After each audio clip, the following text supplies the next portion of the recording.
桜井優衣、20歳、大学2年生。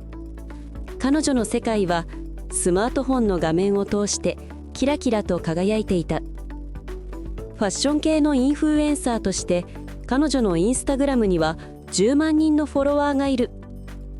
友人とのカフェ巡り、季節ごとのおしゃれなコーディネート、時折見せる屈託のない笑顔、そのすべてが多くのいいねと好意的なコメントに彩られていた。ゆいの投稿を見てこの服買ったよ、いつも参考にしてます。フォロワーからの温かいメッセージが彼女の自信と自己肯定感を満たしていく。未来は希望に満ち溢れ、毎日が充実していた。しかし光が強ければ影もまた濃くなる。ある日、彼女の輝く日常に一本の毒矢が放たれた。それは匿名の SNS アカウントからのたった1行のコメントだった。アカウント名はヘイトユイ XXX。 最新の投稿にそれが書き込まれていた。この顔でよくモデル気取りできるよな、全部整形でしょ。最初はよくあるアンチコメントだと思った。無視すればいい、そう自分に言い聞かせたが、その言葉は小さなトゲのようにゆいの心に突き刺さっていた。一本の毒矢はすぐに豪雨へと変わった。匿名アカウントヘイトユイ XXX の攻撃は日に日にエスカレートしていく。ユイの顔写真を無断で使用し、悪意のあるコラージュ画像を作成しては投稿した。パパ活でブランド品ゲット。フォロワー数も業者から買っただけ。全く身に覚えのないデマがさも真実であるかのように拡散されていく。そして誹謗中傷はより陰湿な領域へと踏み込んだ。〇〇大学の桜井優衣、最近〇〇駅のカフェによくいるよね。優衣しか知り得ないはずの個人情報を匂わせる書き込み。それは見えないストーカーからの視線を感じさせ、優衣を恐怖のどん底に突き落とした。誰が、どうして？心当たりを探っても何も思い当たらない。悪意は伝染する。優衣のコメント欄は匿名アカウントに同調する心ない言葉であふれ返った。やっぱりそうだったんだ。がっかりしました。昨日まで彼女を支持していたはずのフォロワーたちが手のひらを返したように彼女を攻撃する。優衣は笑顔を失い、食欲不振と不眠に陥った。スマートフォンの通知音が鳴るたびに心臓が凍りつく。友人や家族も心配するが、彼女は誰にも相談できず、一人で苦しみの渦に飲み込まれていった。そしてついに彼女は SNS 活動の休止を余儀なくされた。もう限界。憔悴しきった優衣の姿を見かねて、親友の美咲が彼女の手を強く握った。一人で抱え込まないで、警察に行こう。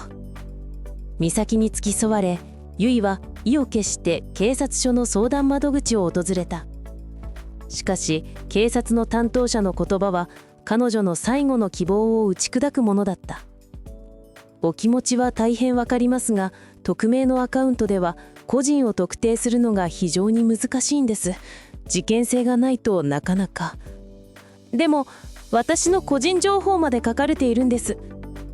現状では民事不介入の原則もありまして、特定の犯人を特定しないと警察として動くのは難しいのが現状です。警察官は申し訳なさそうに言うが、その言葉は優衣にとって何もできないという宣告に他ならなかった。警察署を出た優衣はその場に崩れ落ちそうになった。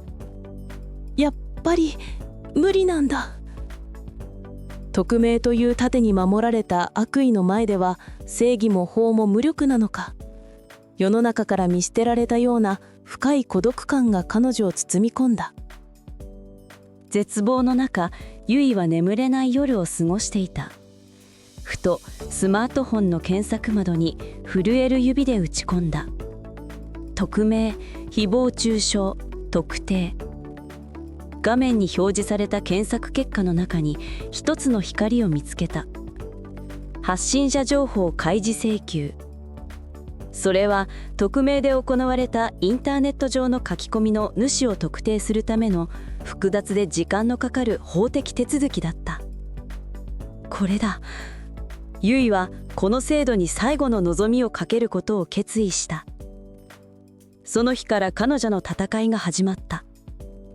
誹謗中傷の投稿のスクリーンショット、悪質なコメントの URL、影響を受けたフォロワーからの DM。彼女は涙をこらえながら全ての証拠を几帳面に保存し始めた。それは失われた自分自身の尊厳を取り戻すための静かな、しかし確固たる決意の表れだった。集めた証拠を手に、ユイは以前テレビで見た弁護士田中聡の事務所を訪れた。田中弁護士はユイの憔悴した様子と詳細にまとめられた証拠を見て、すぐに事件の深刻さを理解した。桜井さん、あなたは一人ではありません。そしてあなたは何も間違っていません。法律は匿名という卑劣な盾の裏に隠れた加害者を決して許しはしません。その冷静かつ力強い言葉に、ユイの目から張り詰めていた緊張の糸が切れたように涙があふれた。田中弁護士は具体的な戦略を説明した。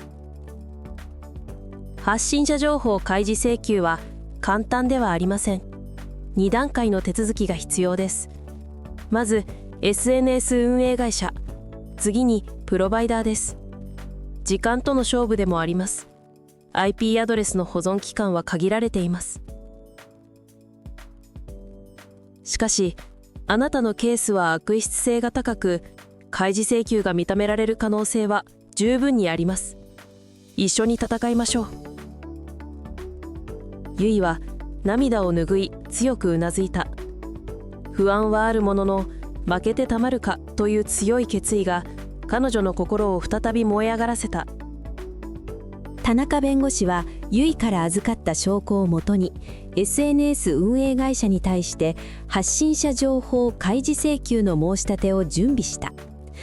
最初はプライバシー保護を理由に難色を示していた SNS 運営会社も、田中弁護士が証拠と法的根拠を提示し、ユイが受けた被害の重大性を強く訴えることで IP アドレスの開示に応じた。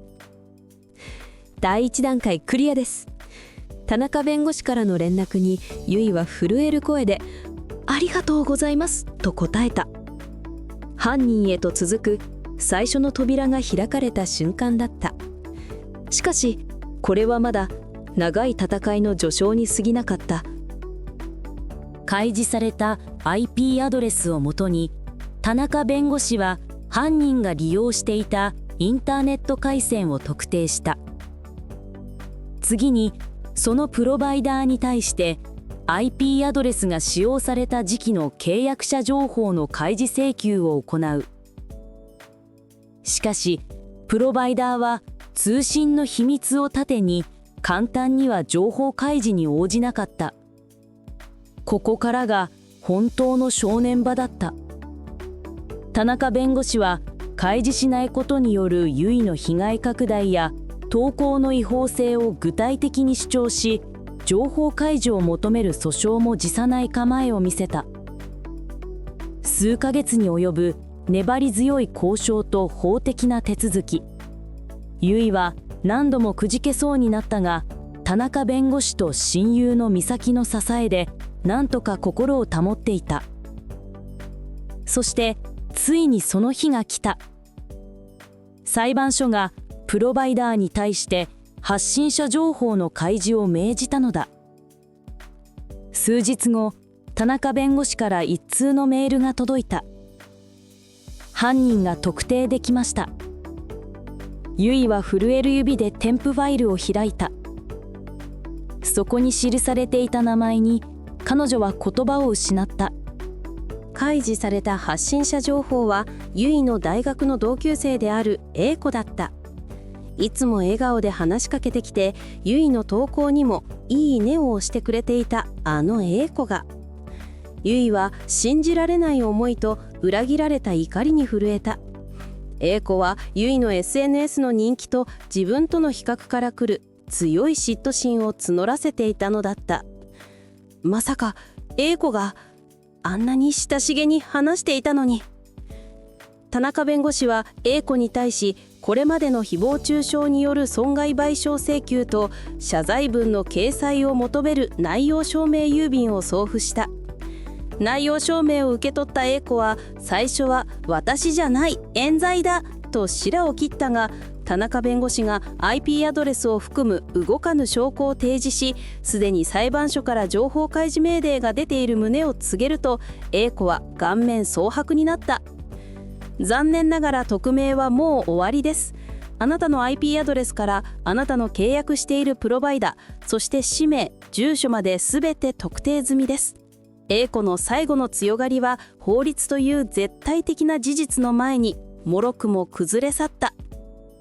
最終的に弁護士を伴った A 子がゆいと田中弁護士の前に現れた。 A 子は憔悴しきったゆいの顔を見て、初めて自分がしたことの重大さを理解したのだろう。田中弁護士は A 子に対し損害賠償請求額と謝罪文掲載を要求した。動かぬ証拠と法的な重圧に耐えきれなくなった A 子は、ゆいの前で泣き崩れ土下座をして謝罪した。ごめんなさい、本当にごめんなさい。その謝罪はあまりにも遅すぎた。ゆいは A 子を見つめ、静かにしかしはっきりと告げた。あなたのしたことは決して許されることではありません。でも私はあなたを許すとか許さないとか、そういう次元にはもういません。ただあなたが自分の罪と向き合い、しっぱりと償いをしてくれることを望みます。 A 子は誹謗中傷による精神的苦痛と弁護士費用などを含めた多額の賠償金をゆいに支払うことを約束した。そして自身の SNS アカウントでゆいへの誹謗中傷を謝罪する旨を投稿した。その投稿は瞬く間に拡散され、 A 子は社会的な制裁を受けることとなった。誹謗中傷の犯人が特定され、しっかりと償いをさせたことで、ゆいの心にようやく平安が戻った。弁護士ら親友、家族への感謝を伝え、彼女は再び前を向く決意をした。数週間後、ゆいは SNS 活動を再開した。最初の投稿はこれまでの経緯を正直に、そして誠実に綴った長文だった。そこには誹謗中傷の恐怖とそれに打ち勝つまでの道のり、そして匿名で他人を傷つけることの愚かさが彼女自身の言葉で書かれていた。その投稿にはこれまで以上のいいねと温かい応援のコメントが殺到した。ゆいはもう以前のようにただキラキラした日常を発信するだけのインフルエンサーではなかった。彼女は自らの痛みと戦い、それを乗り越えた経験を同じように苦しむ誰かのための希望に変えようとしていた。匿名という闇の中で彼女は一度死んだ。しかし法律という光の中で彼女はより強く、より優しく生まれ変わったのだ。ゆいさんが経験したネットでの誹謗中傷は誰の身にも起こりうる心を深く傷つける行為です。もしもあなたが匿名の悪意に苦しめられたら、この3つのステップを思い出してください。ステップ1、記録する。すべての証拠があなたの武器になる。まず悪質な投稿のスクリーンショットを撮りましょう。アカウント名、日時、URL、そして誹謗中傷の内容がすべて映るように保存します。証拠は多ければ多いほど有利になります。ステップ2、相談する。一人で抱え込まず専門家の力を借りる。一人で悩まずすぐに専門家に相談してください。ネットの誹謗中傷に強い弁護士があなたの最も頼れる味方になります。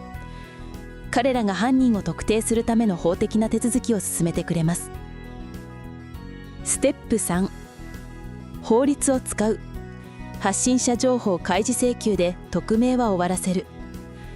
弁護士は発信者情報開示請求という法的な手続きで匿名は相手を特定します。時間はかかりますが、泣き寝入りせず、あなたの権利と尊厳を守りましょう。この3つのステップがもしもの時のお守りになることを願っています。本動画はフィクションであり、専門的な法的助言ではありません。この動画が気に入ってもらえたら、ぜひ高評価とチャンネル登録をお願いします。これからもスカッとしながら法律を味方につけるエピソードをお届けします。